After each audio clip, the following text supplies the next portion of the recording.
네, 안녕하세요. 벌트 논문 리뷰를 맡은 최재우입니다.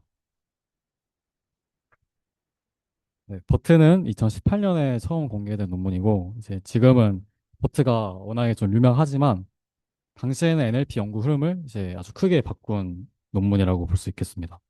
그래서 이번 발표에서는 버트가 왜 필요하게 됐는지, 그리고 기존의 GPT나 엘모랑 어떤 차이가 있는지, 그리고 사전학습 오브젝티브, MLM이랑 NSP 같은 게 어떤 역할을 하는지 중심으로 설명을 해드리겠습니다. 그래서 목차는 다음과 같습니다. 먼저 버트가 왜 양방향 문맥을 중요하게 다뤘는지부터 보겠습니다. 그래서 아래쪽에 그 유니 디렉셔널 컨텍스트는 우리가 일반적인 랭귀지 모델에서 많이 보는 이제 구조인데요. 왼쪽에서 오른쪽으로 이제 문장을 책을 읽듯이 읽으면서 이전 단어들 기반으로 다음 단어를 예측하는 그런 구조입니다. 그래서 예를 들어 이런 when predicting future words 이런 컨텍스트가 들어왔다고 했을 때 유니 디렉셔널 랭귀지 모델은 그러니까 이전에 등장한 단어들을 보고 다음 단어를 예측을 하는 거죠. 그래서 자연어 생성에 적합하다고 할 수 있고 이 GPT 계열 모델이 약간 이런 방식으로 학습이 되는 대표적인 예입니다. 하지만 언어를 이해하는 그 내추럴 랭귀지 언더스탠딩 태스크에서는 이제 약간의 부족한 부분이 발생을 할 수 있어요. 그래서 어떤 단어의 의미를 정확히 이해를 하려면은 이러한 유니 디렉셔널 모델에서는 앞쪽 문맥만 봤는데 이 뒤쪽 문맥도 함께 봐야 되는 경우가 생깁니다. 그래서 이 예시를 보면은 A man was on a river bank 중간에 마스크가 있는데 이 마스크에 들어갈 단어를 예측을 할 때 왼쪽에 이 레프트 컨텍스트도 보고 라이트 컨텍스트를 함께 보는 것이 이제 언더스탠딩 태스크에서는 유리하다고 볼 수 있겠습니다. 그래서 이 논문의 저자는 이런 문제 의식에서 출발을 하게 되는데 여기서 흥미로운 점은 단순히 양방향 정보를 쓰는 게 아니라 이 트랜스포머 구조에 인코더를 셀프 어테이션 구조를 차용을 해서 양방향 문맥을 반영하도록 이제 만들었다는 것입니다. 그래서 그 버트가 기존 모델인 GPT랑 엘모랑 어떻게 다른지 좀 보겠습니다. 그래서 먼저 가운데 GPT를 보면은 GPT는 레프트 투 라이트 트랜스포머 디코더입니다. 그래서 특정 토큰을 이렇게 처리를 할 때 이전 토큰만 볼 수 있고 뒤쪽 토큰은 마스킹이 되는 것입니다. 그래서 자연어 생성 방식에는 이제 적합하지만 이해 태스크에서는 오른쪽 문맥을 보지 못한다는 한계가 되고 이제 문장 분류, 자연어 추론, 이제 Q&A 같은 태스크에서는 문장 전체를 한 번에 이해하는 능력이 중요하게 됩니다. 그래서 오른쪽에 엘모 같은 경우에는 이 양방향으로 LSTM을 이제 코드 코드를 이제 두 번 이렇게 하게 되는데요. 어, 이거는 이제 GPT보다 양방향 정보를 더 잘 활용을 한다고 볼 수 있겠죠. 근데 이 해당 논문에서 지적하는 부분은 엘모의 이 바이디렉셔널리티가 버트처럼 딥하게 결합된 방식은 아니라는 것입니다. 왜냐하면 엘모 같은 경우에는 이제 앞에서 뒤로 한번 보고 뒤에서 한번 봐가지고 그 해당 리프레젠테이션을 컷캣하는 느낌이잖아요. 근데 이게 전체적인 ML 전체적인 FFN으로 이루어지지 연결이 되지 않다 보니까 좀 더 딥하게 그 성형학습을 할 수 있지 않을까라는 이제 생각을 하게 된 거죠. 그래서 마지막으로 왼쪽에 버튼을 보시면은 토큰이 이렇게 여러 토큰과 연결이 되고 이 셀프 어텐션을 통해서 입력의 전체를 동시에 참조를 한다는 것입니다. 그래서 이게 뭐 왼쪽과 오른쪽을 양방향으로 본다 하는데 사실 양방향이라는 말도 제가 느끼기에는 좀 이상한 게 셀프 어텐션이니까 그냥 동시에 빵 때려지는 거거든요. 그래서 어쨌든 그런 식으로 이제 버트가 GPT보다 이러한 언더스탠딩 태스크에서 강점을 보이게 되는 지점이 약간 이런 핵심 아이디어가 있어서이기 때문입니다. 그래서 전체 트레이닝 프레임워크를 한번 보면은 어, 왼쪽에 그 프리 트레이닝 단계에서는 대규모 그 언레이블드 텍스트를 사용을 합니다. 그래서 이제 언레이블 텍스트라는 거는 이 사람이 이제 직접 라벨을 붙인 데이터가 아니라 이제 여러 가지 책에서의 대규모 말뭉치나 아니면은 위키 텍스트, 뭐 위키피디아 이런 일방 텍스트를 직접 사용을 합니다. 그래서 버트는 이 텍스트를 가지고 두 가지 태스크를 학습을 하는데 하나는 이제 마스크드 랭귀지 모델, 줄여서 MLM이고 다른 하나는 Next Sentence Prediction, 줄여서 NSP입니다. 그래서 이 두 가지가 좀 중요하고 왼쪽 버트 위쪽을 보면은 이제 NSP와 마스크 LM이 이렇게 표시가 돼 있어요. 그래서 이게 버트가 문장 쌍의 관계도 학습을 하고 마스크된 토큰의 원래 단어도 뭔지 이제 예측을 하는 오브젝티브를 가지고 있다는 의미입니다. 그래서 그 다음에는 파인 튜닝 단계로 넘어가는데 뭐 MMLI, 애니얼, 뭐 스쿼드 이런 이제 다양한 태스크가 버트에 연결이 되어 있어요.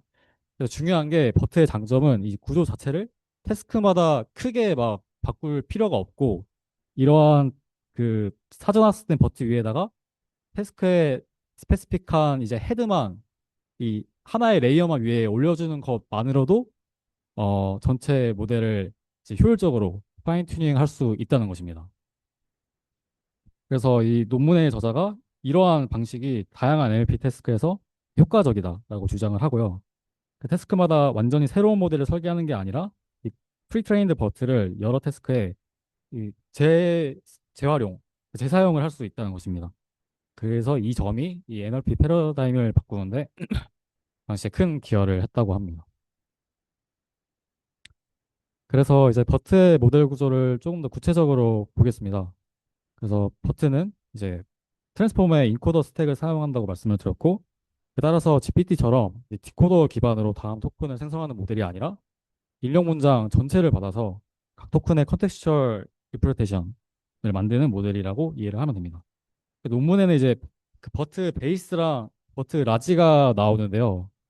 어, 여기서 L이라는 거는 number of layers, 레이어 수를 뜻하고 H는 그 히든 노드 사이즈, 그 A는 이 블럭을 뭐 몇 번 쓸 것인가.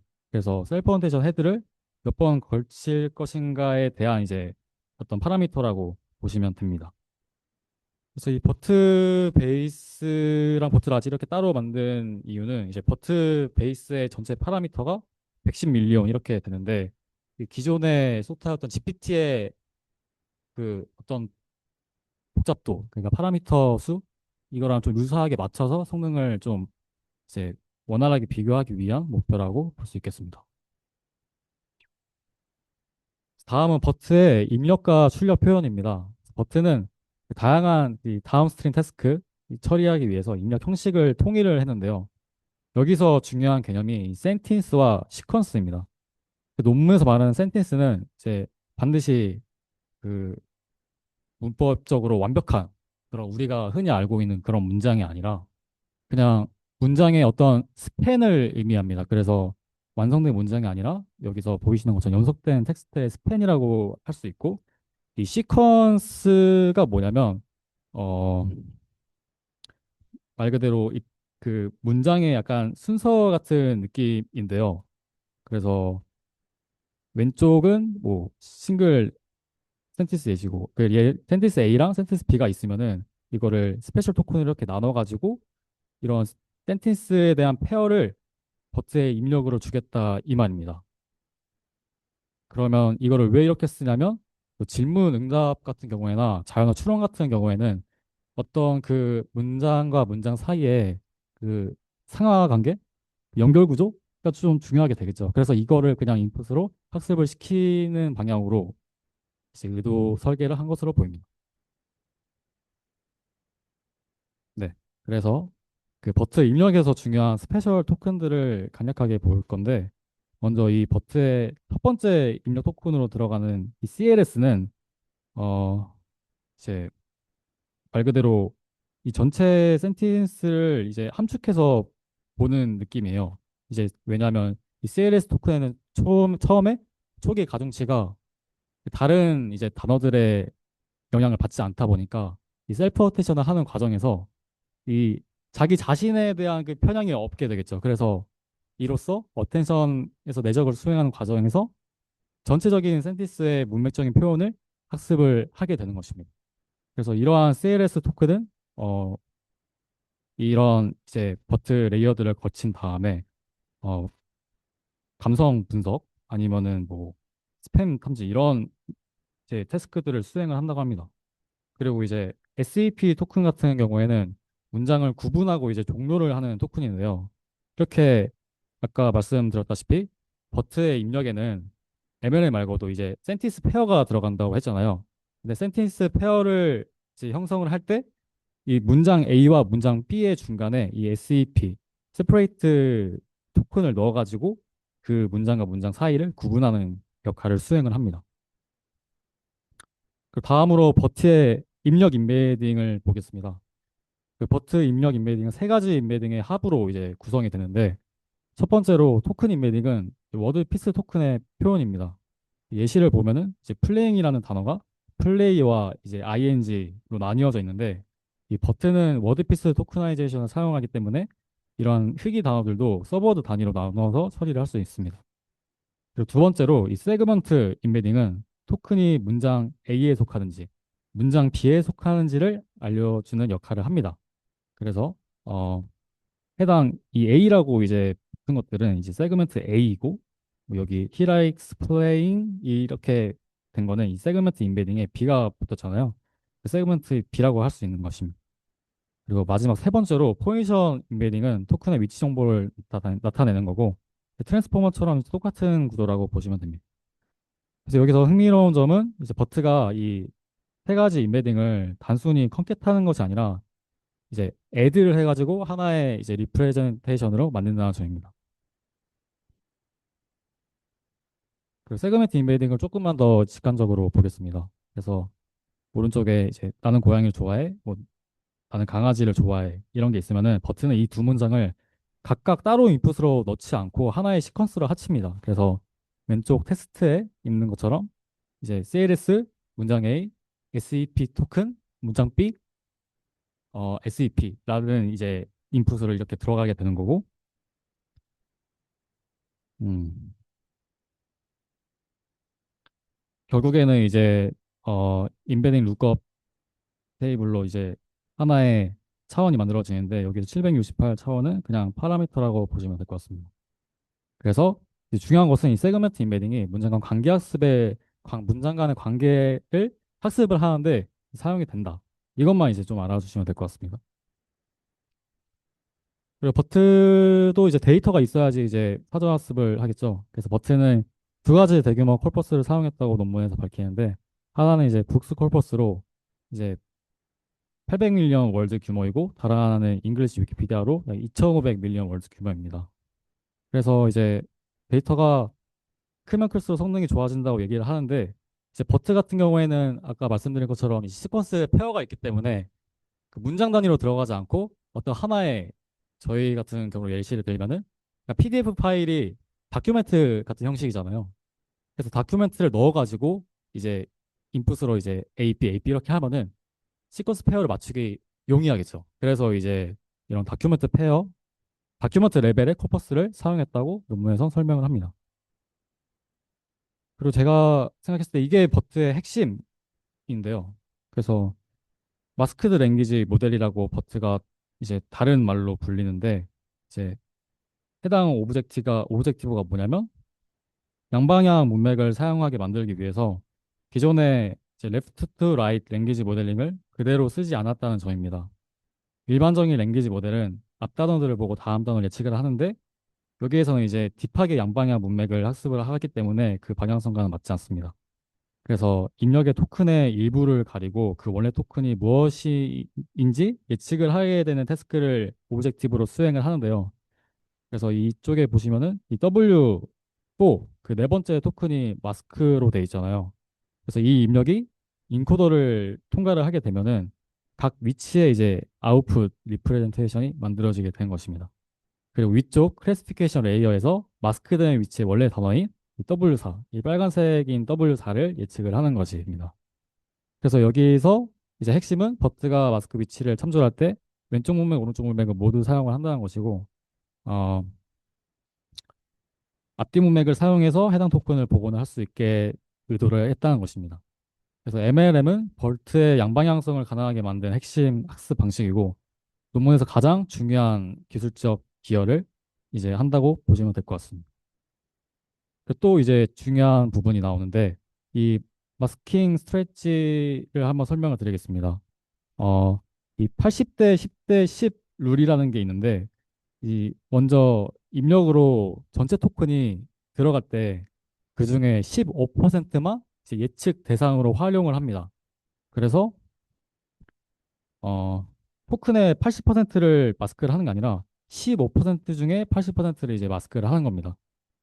어, 그런 다음에 그 나머지 10%는 이제 랜덤 토큰으로 나머지 10%는 이제 그대로 둡니다. 근데 왜 15% 전체를 마스킹하지 않고 이런 복잡한 구조를 쓰냐면 이 사전 학습 과정과 이제 파인 튜닝 과정에서의 이 미스매치가 발생을 하게 되잖아요. 그 파인 튜닝에서는 이제 마스크 토큰이 뭐 있을 수도 있지만 웬만해서는 없겠죠. 그렇기 때문에 어 이러한 이제 미스매치를 완화하려고 하는 목적으로 이런 렌더 토큰이나 언체인지들 이런 거를 쓴다고 합니다. 네. 그 두 번째 사전 학습 오브젝티브는 NSP, Next Sentence Prediction입니다. 그래서 NSP는 문장 A랑 B가 주어졌을 때 실제로 문장 B가 A 다음에 오는 문장인지 예측하는 바이너리 클래시피케이션 태스크입니다. 어, 그래서 논문의 저자는 이제 이 Next Sentence Prediction이 이제 QA나 NLI처럼 두 문장 사이의 관계를 이해해야 하는 태스크에 도움이 된다고 주장을 합니다. 그래서 예를 들어서 이제 질의응답 같은 경우에는 질문과 문단의 관계를 이제 파악을 해야 되고, 어, 자연어 추론 같은 경우에는 이 전제와 이제 가설의 관계를 이제 파악을 해야지 이제 추론을 할 수 있겠죠. 그래서 이제 사전학습된 버트를 다운스트림 태스크에 어떻게 적용하는지 이제 보도록 하겠습니다. 이제 네 가지 파인 튜닝 방식이 나와 있는데요. 첫 번째는 센텐스 페어 클래시피케이션 태스크이고, 두 번째는 싱글 센텐스 클래시피케이션 태스크이고, 세 번째는 Q&A 태스크, 네 번째는 싱글 센텐스 태깅 태스크입니다. 그래서 여기서 중요한 점만 이제 짚고 넘어가면은 이제 네 개의 태스크 모두 그 버트 본체는 이제 동일하다는 것입니다. 그래서 태스크 스페시픽 아웃풋 레이어만 달라지고, 그러니까 이 위에 있는 그 어떻게 상단 레이어만 달라지고, 이제 사전 학습 된 버트 파라미터는 이 전체적으로 이제 파인 튜닝이 되는 구조입니다. 그래서 이러한 이제 구조 덕분에 버튼은 이제 다양한 그 다음 스트링 태스크에 이제 매우 유연하게 이제 적용이 가능하다고 논문의 저자는 주장을 합니다.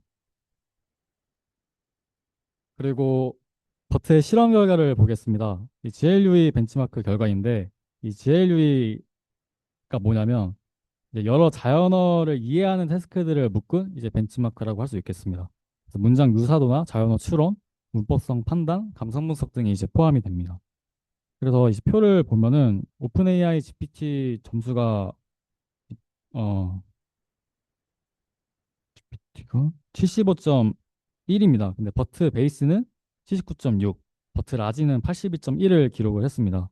그래서 같은 벤치마크에서 이제 버트가 기존 모델보다 확실히 높은 성능을 보인 것을 알 수 있습니다. 그래서 그 프리트레인드 모델에 간단한 파인 튜닝만 적용을 하면은 이렇게 소타 성능을 달성을 할 수 있다는 것을 이제 증명한 셈입니다. 다음으로는 어블레이션을 보겠습니다. 그래서 왜 성능이 좋은지를 한번 분석을 해보면은 왼쪽은 이제 프리트레이닝 태스크에서의 효과를 보여주게 되는데요. 이제 버트 베이스, 노 NSP, 뭐 LTR 노 NSP 등을 이제 비교를 하면은 버트 베이스는 이제 MLM, 그 마스크 랭귀지 모델링이랑 넥스트 센텐스 프레딕션을 모두 사용한 설정인데, 노 NSP 같은 경우에는 어 이제 넥스트 센텐스 프레딕션 오브젝티브를 이제 제거한 설정입니다. 그리고 LTR low NSP는 이제 레프트 투 라이트 방식으로 이제 GPT처럼 이제 학습한 설정입니다. 그래서 여기서 이제 스쿼드 성능을 보면은 스쿼드 F1은 88.5인데 이제 LTR low NSP에서는 77.8까지 떨어지죠. 근데 이 차이가 좀 상당히 크다고 이제 말하고 있고, 어 이러한 게 이제 그 버트에는 센티스 페어가 입력으로 들어가서 그것도 이제 오브젝티브로 활용을 한다고 했잖아요. 근데 이제 질의응답 태스크에서는 질문과 문단 전체의 관계나 그 정답 스팸 주변의 양방향 문맥이 중요하기 때문에 이러한 이제 레프트 투 라이트 방식이 좀 불리하게 작용이 된다고 이제 볼 수 있겠습니다.